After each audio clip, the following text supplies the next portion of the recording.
Welcome back to the channel, guys. Today we are talking about reactivity. It's one of the most common things that we as dog trainers deal with, and it's also one of the most stressful things that dog owners have to live with. It's incredibly traumatic as an event. Your dog's lunging at the end of the lead, the barking, the screaming, the choking themselves out, they're going nuts, and they're in this state of incredible stress. And that passes on to us, and it becomes a bit of a cycle because then we're stressed, they're stressed. We're waiting for the next thing to happen, hiding behind cars to make sure our dogs don't see other dogs. It's no fun. So, we're going to talk today about where it comes from and how we can go about beginning to deal with that issue. It's such a complex thing that it's hard to break down into a video, but I'm going to give you some pointers today to be able to figure out where your dog's reactivity is coming from, because it's easy to misdiagnose. And if you misdiagnose it, you're going to mistreat it when it comes to fixing the issue. So, what is reactivity? Essentially, it's your dog reacting to a stimulus in the environment in a way that we wish they wouldn't. So, your dog sees another dog over the road and they can't remain calm, they start lunging, they start barking, they start having an episode, let's call it.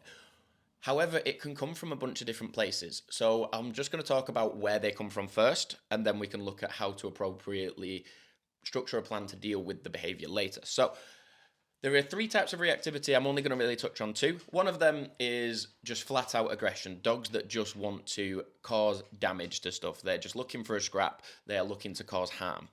These dogs are very, very, very rare. It doesn't happen often enough for me to be talking too much about it. And also, if you do have one of those dogs, you know damn well you've got one and you need a real life dog trainer. You don't need YouTube.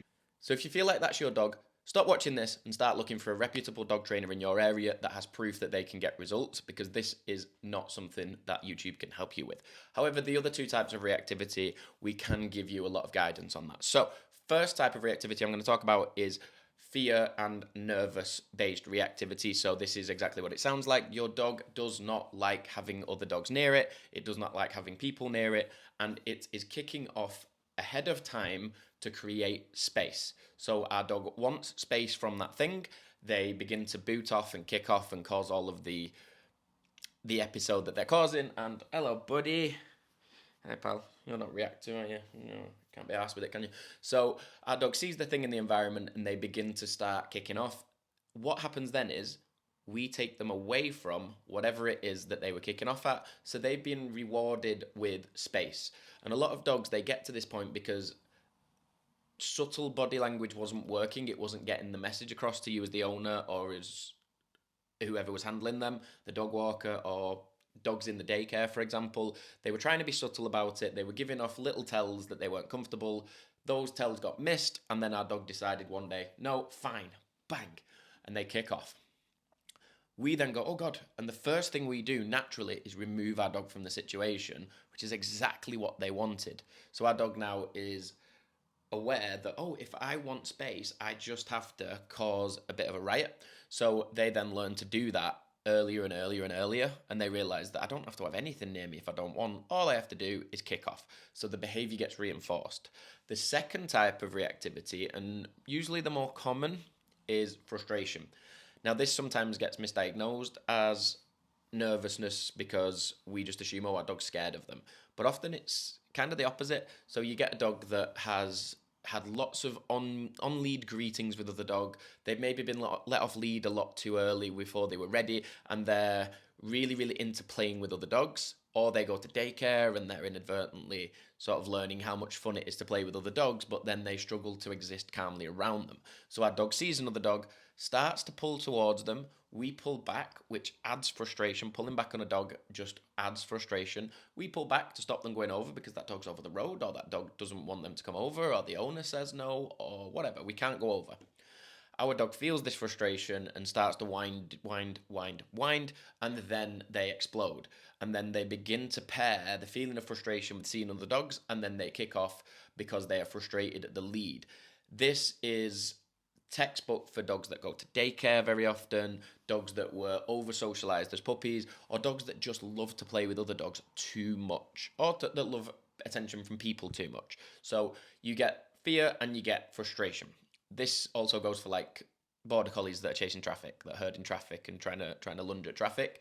It's frustration that's winding them up so much. They're trying to do something that is natural to them that they enjoy doing. The lead prevents them from doing this. They then have a bit of a hissy fit and a bit of a tantrum, and that's where we get that frustration from. Both of them present very similar when you're looking at it from the outside until you know what you're looking for. So they both present as lunging, barking, and extreme arousal. But the driving force is different, and the intended outcome that the dog wants is different. A dog that's frustrated wants to get to the thing, likely to say hello, to sniff it, to play with it, whatever. The nervous dog is trying to make the thing go away or make us take it away from the thing. Knowing where those two behaviors come from is key. Now, how do we know which is which? So you can learn a lot from history. Your dog's history. How much does my dog like playing with other dogs? Do they love other dogs? Are they great with other dogs when they're off the lead? Chances are you're dealing with a lot of frustration. If when they have these events, they recover really quickly, as soon as the dog's out of sight, they're back to normal, like nothing ever happened. That's a good sign of frustration, because once it's out of sight, it's out of mind. Whereas nervous dogs sometimes struggle to come down. If your dog is quite bouncy when they're having their frustration, they're actively trying to get to the thing, they're bouncing at the end of the lead a lot, the tail's sort of bouncing from side to side, their ears are still fairly relaxed and flappy, that is usually a good signal for a lot more frustration than nervousness. Nervous dogs, they tend to be going a lot. The bark for a frustrated dog as well is usually a lot higher and a lot yappier. The bark for a nervous dog will be a lot more of a woof, woof, woof. It will be lower, it will be a bit deeper. They'll be, more often than not, they'll be trying to go towards the dog, but still then backing off. So they're not bouncing around, they're kind of holding the ground, lowering themselves a little bit. You'll notice that either the ears are absolutely pinned forward or pinned backward. You'll notice that the tail is pretty stiff or tucked between their legs. Those are all classic signs that they are dealing with nervous, fear based reactivity and not frustration. The confusing thing here is that they can be along a spectrum between those two behaviors. So you might get a dog that is really, really fond of certain dogs, but has been attacked by a German Shepherd. So they are really happy to see most dogs, but then they see a German Shepherd and they freak out. And a lot of dogs don't know how they feel about certain things, so they're frustrated because they want to go figure it out, but they're also a bit scared of it. Usually this is your under-socialized dogs. They want to see it and figure the thing out, but they also want to make sure that they get their space. So this can be a spectrum along the two things. But every dog, as a rule, leans further to one side of this spectrum than the other. They're either on the nervous end or the frustrated end. But it's rare that they are 100% of either. Sometimes you'll find a dog that is quite comfortable around a lot of dogs, but certain dogs they've had incidents with, or dogs that they don't know, or intact males, or you'll tend to get a little bit of a spectrum. So, how do we deal with it? So, if it's a nervous dog, we want to do a lot of work on how they feel about other dogs. We do that by creating positive associations first. So, before you worry about correcting a nervous dog for a behavior that it is displaying from a place of survival, we want to make sure that they don't feel the need to do it because they feel differently about dogs. So, a bit of counter conditioning goes into this. You see another dog, your dog starts to feel uncomfortable. You want to create space, but not as a result of your dog's behavior. So you want to be finding places where there are dogs around, but you can communicate with your dog and they can still listen because the dogs are far enough away, or the dogs are on lead, or they're on the other side of a fence. But space is your friend in these situations. We then create positive associations. So we give our dog things they like, fun things, food, play, affection, while they are still under that threshold, and we withhold a lot of those things the rest of the time, so that when that dog comes about, they get their favorite treat, they get their favorite toy, they get additional affection, they get things that they don't get as easily when there aren't dogs present. The big challenge here is picking the right situations to do this in. That can be really difficult to do because you're at the mercy of other dog owners while you're doing this. It's really good if you can get someone that you know, that you trust, who has a dog that is fairly chill, to help you with this. So they go and hang out with their dog, you hang out with yours. They know that dog is there, but it's far enough away and it's ignoring them, and you give them positive associations, and we need to do this over and over and over again until our dog learns to expect good things happening when they are in the presence of other dogs. You need to advocate massively for your dog ahead of time if you have this kind of dog. See you later, buddy. Go on, sort off. You need to advocate for your dog if this is your dog, because you need to make sure that while you're doing all this, they don't then experience their space just being invaded by other dogs. This is a challenge, I get that. It's really hard because so many dog owners are irresponsible out there and they won't help you out with this at all because it's not their problem.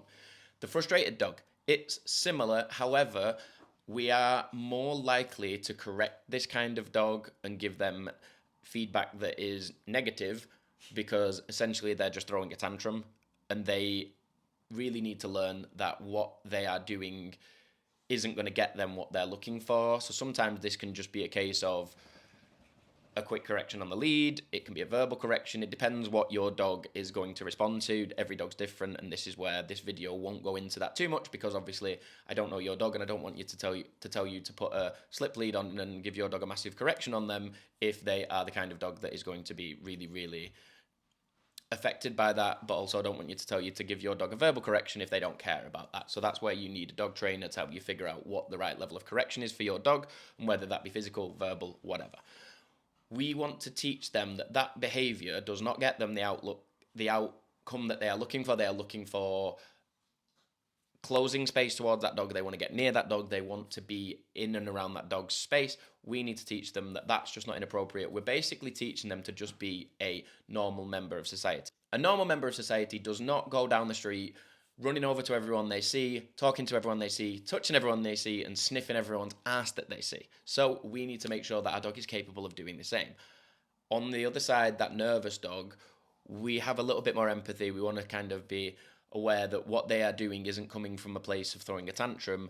It's fear, it's nervousness, and we need to be a lot more cautious that we don't suppress that dog's ability to advocate for itself, but we show it that we can advocate for it. Because if you suppress that ability, you are going to create real problems, like neurological problems, because the dog has absolutely zero control over anything in its environment, and it can't advocate for itself either. And eventually that dog is going to redirect and harm someone, or it's going to shut down completely and lose all of itself, which we don't want either of those things to happen, which is why we have that larger amount of empathy and understanding for the dog that is scared. However, the approach is similar on both ends. At the end of the day, we need to build more value in us so that we can reinforce behaviors we like the look of. We need to make sure that our dog is not being allowed to rehearse the behaviors to success as many times as possible. So management becomes massive here, which is why we want dogs that we have control of where possible. Family, friends, other dog owners that you know who will help you with this. You then teach your dog that good things come from you in the presence of other dogs, but they don't get to create space for themselves either by getting closer or further away from something because they acted in that explosive way. So making sure that we're not reinforcing with space is massive. Making sure that we are rewarding the decisions we like the look of and correcting where appropriate and fair. If you haven't given your dog a skill set to begin with along the lines of some basic obedience, how to walk on a loose lead is massive. If you've got a reactive dog, you need 100% need good manners on the lead. You need to make sure that they're not dragging you down the street, piling up frustration and restraint, because by the time they see something, they're guaranteed to kick off at it. So you need a loose lead for this stuff. You can't have a dog dragging you down the street that you then manage to rectify the reactivity of. I've never really seen it happen. You also need to make sure that we are giving the dog healthy outlets every day. Proper physical exercise, proper mental stimulation, and ideally in a way that is breed specific. If you've got a border collie, giving them herding jobs. If you've got a spaniel, giving them plenty of sniffing. If you've got a terrier, plenty of chasing. If you've got a mastiff, plenty of tugging. Research your dog, find out what are the breed specific games and outlets that you can give to that dog to make sure that they are not sitting on bags of pent up energy. This works for nervous and for frustrated reactive dogs. We also want to make sure that while we're not reinforcing them with space and while we're not giving them the outcome that we're looking for, we are advocating for them. So especially your nervous dogs, make sure that they're not getting access to whatever they want. Also making sure that they have a set understanding of a communication system with you. Good markers, yes, no, break. Make sure they know what's expected of them so that they have predictable outcomes and they know what to expect. This is massive for frustrated and for nervous dogs. And if you're not ticking those boxes, make sure that you start that first before you worry about the reactivity training. And finally, a vet check. Make sure that your dog isn't in pain, isn't suffering from any kind of illness or sickness. Make sure that they are on a good diet. Make sure they are getting everything they need to just be a healthy, balanced dog, because then you can go and address the behavior that is just a symptom of all that other stuff, and make sure that our dog knows that they can't do that anymore, but they don't need to, because we are giving them outlets, we are advocating for them, and we are training them as well. So all of that, it's a bird's eye view of reactivity. It is, because anything more specific and in depth than that would be irresponsible for me to give to you for your dog, because I don't know your dog. But it might help you assess your dog, figure out why they're behaving the way they are behaving, and get to work on addressing it. But I still recommend, at the end of the day, if you're really struggling with reactivity, it's a complex behavior, get a dog trainer, get someone who lives near you or that you can travel to or will travel to you.